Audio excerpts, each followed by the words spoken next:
Hello everyone, welcome to Chasan Learning. So today we are going to do quick revision of theories of intelligence जिसमें यूनिफैक्टर theory, आपके multiple intelligence, Harvard gardener की theory, right, सारी theories को हम बहुत quickly करने वाले हैं। तो चलिए देखते हैं कि क्या है हमारी फर्स्ट थ्योरी। तो अगर हम फर्स्ट थ्योरी की बात करें तो फर्स्ट थ्योरी किसने दी थी? एल्फ्रेड बिने या और टर्मर ने दी थी। इसको वन फैक्टर थ्योरी, यूनिफैक्टर थ्योरी भी बोला जाता है और यही पहले ऐसे साइकोलॉजिस्ट थे जिन्होंने इंटेलिजेंस को डिफाइन किया था, राइट। तो इनके अकॉर्डिंगली इंटेलिजेंस क्या है? देखिए, हम कभी भी कहते हैं कि एक बच्चा इंटेलिजेंट है, इसका मतलब ये है कि उसके पास एक ऐसा आईक्यू है, राइट, उसके पास ऐसा इंटेलिजेंट क्वेश्चन है जिससे वो हर एक प्रॉब्लम को सॉल्व कर लेता है। ऐसे इन्होंने भी यही कहा, अल्फ्रेड बिने ने और टर्मर ने भी यही कहा कि एक similar set of ability, right, can be use to solve any problem. अगर किसी के पास वो इंटेलिजेंस है तो वो कोई भी प्रॉब्लम को सॉल्व कर सकता है। उन्होंने एक टेस्ट भी बनाया था आईक्यू को मेजर करने के लिए, बट बहुत सारे उस पर डिस्प्यूट्स हुए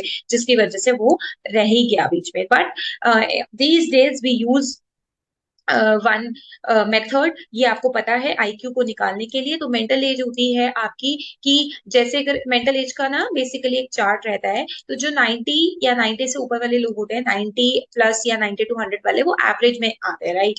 120 130 जीनियस तक आ जाते हैं। तो वो आपकी बेसिकली मेंटल एज रहती है। क्रोनोलॉजिकल एज जो आपकी रियल एज है, अगर आप 25 के हो तो आप यहाँ लिखेंगे 25, राइट। तो इस मेथड को यूज करके आप अपना आईक्यू निकाल सकते हैं, राइट। अब बात करते हैं हम बाइफैक्टर थ्योरी की, जो कि दिया था चार्ल्स फ्योमन ने, राइट। याद रखिएगा, नाम बहुत इंपॉर्टेंट है। इनके अकॉर्डिंगली ना जो इंटेलिजेंस होती है वो दो टाइप की होती है। मतलब बेसिकली इंटेलिजेंस के लिए दो फैक्टर्स बहुत जरूरी है। पहला फैक्टर है जी फैक्टर और दूसरा फैक्टर है एस। देखो, जी का मतलब है जनरल फैक्टर और एस का मतलब है स्पेसिफिक फैक्टर। तो जी फैक्टर जो रहेगा ना, किसी में भी अगर जी फैक्टर ज्यादा होगा तो यानी वो इंटेलेक्चुअल परफॉर्मेंस अच्छी है उसकी, राइट। और एस फैक्टर होगा तो वो स्पेसिफिक एबिलिटीज में अच्छा है। बट ऐसा बोलते हैं कि जो जी फैक्टर जिसका ज्यादा होता है, और अब आप बोलेंगे ये जी और एस फैक्टर है क्या? बेसिकली ये जो जी फैक्टर है ना, ये आपको बर्थ से मिलता है, राइट। तो ये जो आपको बर्थ से फैक्टर मिलता है, इस फैक्टर के अंदर अगर बोला जाए कि बचपन से ही कोई बच्चा अच्छा है, ठीक है, तो वो देखा जाता है कि वो हर चीज में ही अच्छा होता है, ठीक है। तो इसीलिए इसने बोल लिया कि for example excellent singers, architects, athletes are high in G factor. तो जिनका जी फैक्टर अच्छा होता है उनकी specific S factor, specific qualities भी अच्छी होती है, राइट। अगर कोई मेंटली अच्छा है, इंटेलिजेंट है, तो वो बाकी चीजों में भी ज्यादातर अच्छा देखा गया है, ऐसा चार्ल्स पियोमेन का कहना था, right. So this is two factor theory. Three factor is the Sternberg theory, which is also called as triarchic theory of intelligence.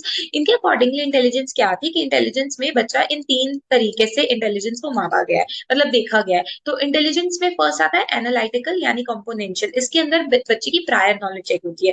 अब अगर बच्चा प्रायर नॉलेज अगर बच्चे के पास है, तो आप उसको कोई नई प्रॉब्लम दोगे, नोवल्टी प्रॉब्लम मतलब न्यू प्रॉब्लम दोगे, तो वो अपनी प्रायर प्रॉब्लम को यूज करके न्यू प्रॉब्लम भी सॉल्व कर लेगा। और जब वो सॉल्व कर लेगा और उसे प्रैक्टिकल वे में यूज करेगा, तो हम उसको क्या बोलते हैं, उसने अडाप्ट कर लिया, उसके अंदर उस एनवायरमेंट के अंदर अडाप्ट कर लिया। तो that is your practical intelligence, right. समझ रहे हैं? तो उसका कहने का मतलब ये था कि इंटेलिजेंस को हम तीन चीजों से माप सकते हैं। पहला है एनालिटिकल, जिसमें कि बच्चे के पास कितनी प्रायर नॉलेज है। दूसरा है उस प्रायर नॉलेज को यूज करके कितना वो एक्सपीरियंशियल काम करता है, और जब वो उसको कर लेता है फाइनली उस न्यू एनवायरमेंट में अपने आप को अडाप्ट कर लेता है, या जो एक्सपेरिमेंट वो कंप्लीट हो जाता है, so that is the practical, right. तो थर्ड लेवल जो है ये टॉप लेवल का रहेगा, राइट। तो जनरली फर्स्ट और सेकेंड एनालिटिकल और क्रिएटिव जो जनरली सबके पास रहता ही है, राइट।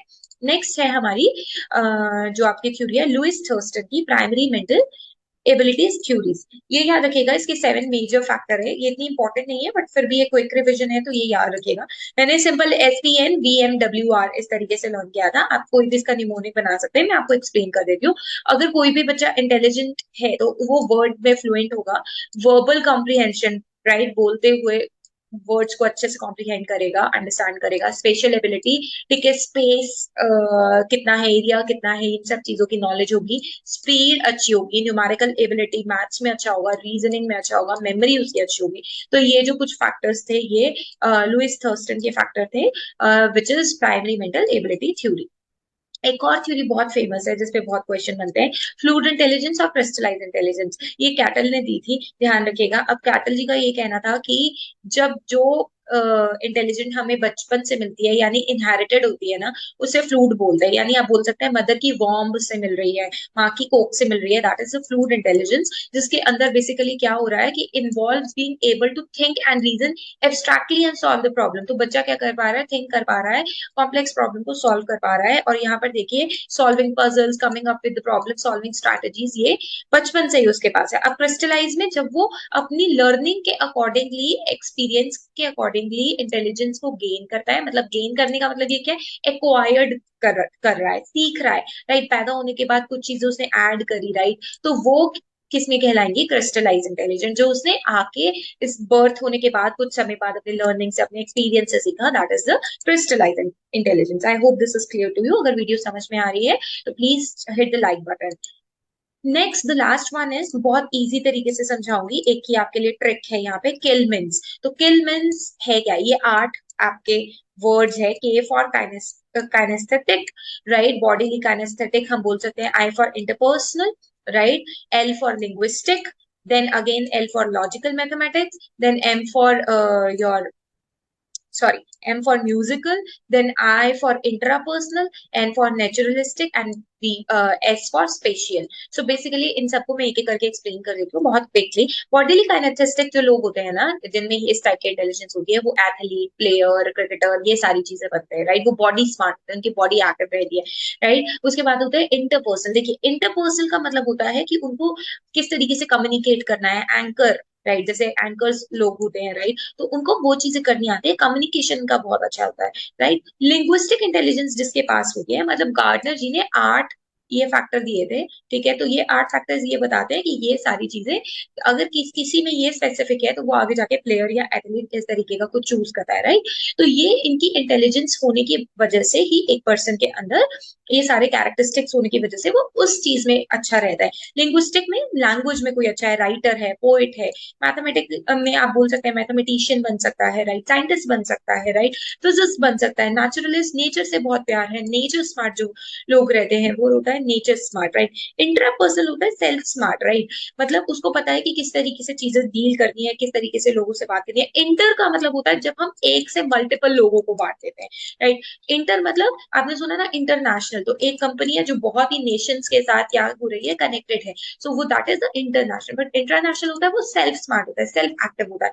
विजुअल स्पेशल का मतलब होता है पिक्चर स्मार्ट। पिक्चर स्मार्ट मतलब उसको स्पेस का, राइट, लाइक आप बोल सकते हैं जैसे आर्किटेक्चर रहते हैं आपके, इंटीरियर डिजाइनिंग होती है, ठीक है, ग्राफिक डिजाइनिंग होती है, वो लोग पिक्चर स्मार्ट रहते हैं, राइट। और म्यूजिकल स्मार्ट जो लोग आपके म्यूजिशियंस होते हैं, राइट, तो वो सारे क्या है, वो म्यूजिकल स्मार्ट है जिनके पास म्यूजिकल इंटेलिजेंस रहती है।